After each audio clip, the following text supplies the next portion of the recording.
Hello YouTube, this is a response to DPFX, but also to anyone else who might be interested in this subject.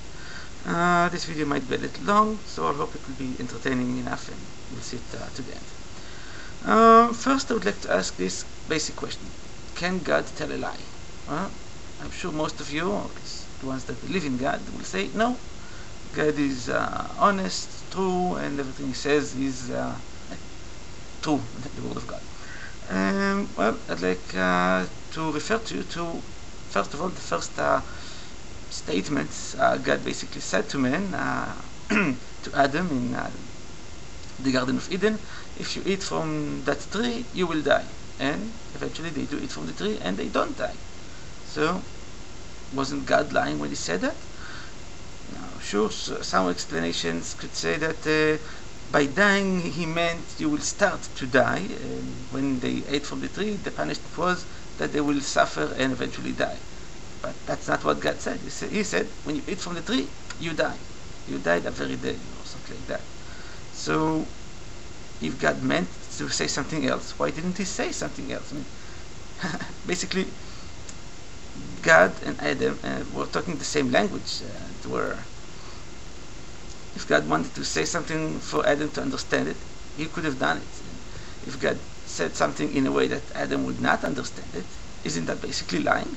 God knew Adam will not understand what he's saying when he said that. So we can only assume that when God says you will eat from the tree and you will die, God meant for Adam to understand that he will die. And if that was not what's going to happen, and that did not happen, God basically lied. Another explanation, you could say that by death it means separation from God. Well, God didn't say you will be separated from me. He did not say if you'll eat from the tree you will be banished from the Garden of Eden. God said if you eat from the tree you die. And Adam did not die, so basically that means God lied. You wanted to put it more lightly. God said something to make people understand not what God meant to say. I think that's the same thing as lying. Another example of God lying, or prophets of God lying, is Jonah. God told Jonah to go to the city of Nineveh and warn them about the wrath of God, or something like that. Yes, he did not tell Jonah to tell the city that he will destroy the city, but Jonah went to that city and under orders from God, he tells them the city will be destroyed, and eventually the city is not destroyed. So was Jonah lying when he said the city will be destroyed? And if he was, that means the prophet of God is allowed to tell a lie. He can tell lies. So how can we trust the word of God if we know that God can lie? How can we trust the prophets of God if we know that the prophets of God may be lying to us? And so, on that, with that in mind, I would like to postulate another creation story, another possibility, which, from all documents that we have and given what we know, could be true. To start it off, let's examine something very simple. When we say about someone that he's acting like God, do we mean to say that he's acting nice or that he's acting evil, bad? If a doctor thinks he has godlike powers, does that mean he's being a good doctor, or that he's being arrogant, that he's taking risks, that he's taking life, killing his patients by mistake or not mistake? When we say about someone that he's acting like God, we mean to say that he's acting bad.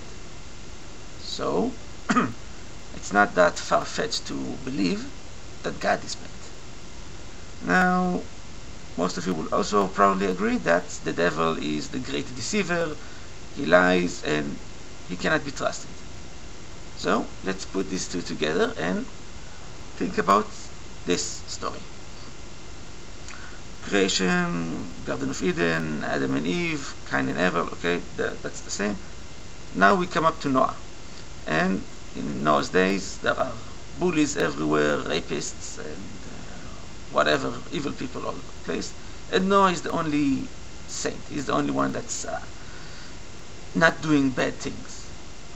Now, what I postulate is, let's suppose maybe God hates Noah, because God is a bully. He likes the bullies. He likes the people that are going around doing bad things because they are acting like him. And so the devil is kind of a coward. He wants to be a bully just like God. He wants to embrace God, but he's afraid of the bullies. So he likes the weak people. He likes people like Noah, the ones that turn the other cheek, the ones that don't fight back. So he comes to God and say, how about we make a deal?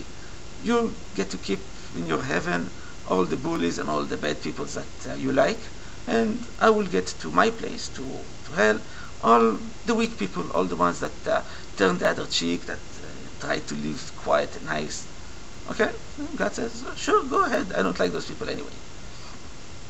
And so the devil goes to Noah and pretends to be God, as we know he's the great deceiver, and tells him, in a few days I will make a flood, build an ark, and save your family. And so we have the great flood, and from that point on, everywhere God is mentioned, it's not actually God, it's the devil pretending to be God. And the devil's plan is for people to be weak,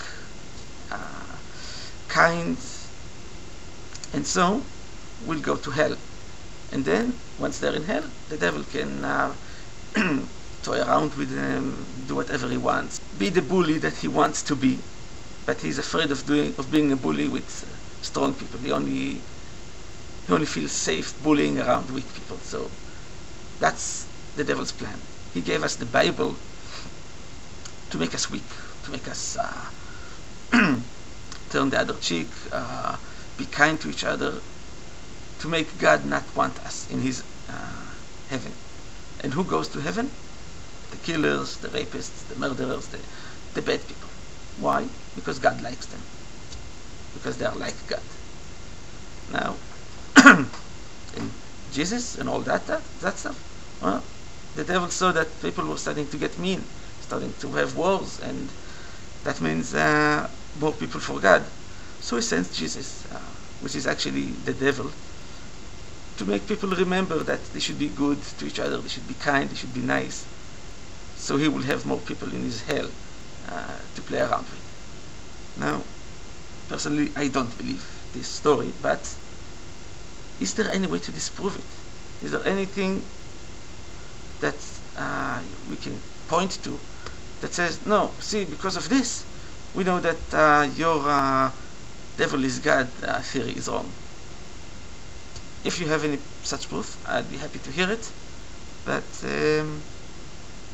I think there is none. And so saying that the Bible is true and Christianity is the way for heaven is just another theory as any other. Same goes to the theory that there is no God, which basically could be just as right as any other religion. So that's what I wanted to say. And if you have any comments about it, leave a message, a video response, anything, I'd be happy to hear your say. I'd be happy to hear what you have to say. So goodbye, and